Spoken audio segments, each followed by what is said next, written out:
Mr. President, the Deputy Minority Leader, Senator Risa Ontiveros, is also seeking the floor. I move that she be recognized.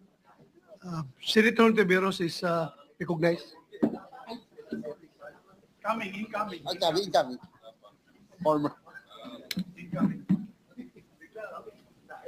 Recognized po ba ako, Mr. President, na magsalita? You were the majority leader was moved for your recognition. So I recognize you. Salamat kaayo, Mr. President. Sinusuportahan ko po yung pagtindig ng Ginoo mula sa Bukidnon sa napaka-importanteng isyung ito. Yung kontra-isugal bill na inihain ko, Mr. President, ay nagdedeklara sa online gambling bilang public health risk.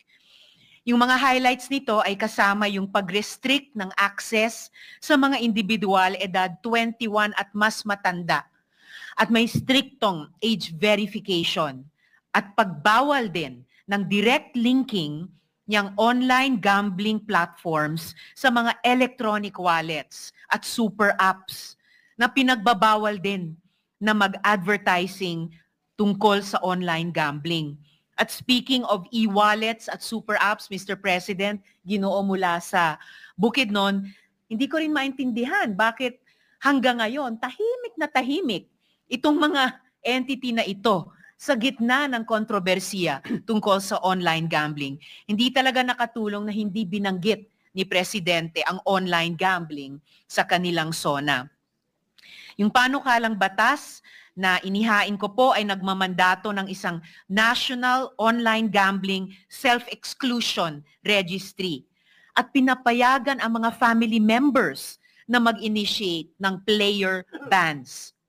Para i-mitigate yung financial harm, ang mga operators ay kailangang mag-implementa ng betting loss limits na kapag inabot yung betting loss limits na iyan, ay magti-trigger ng mandatory 30-day cooling off period.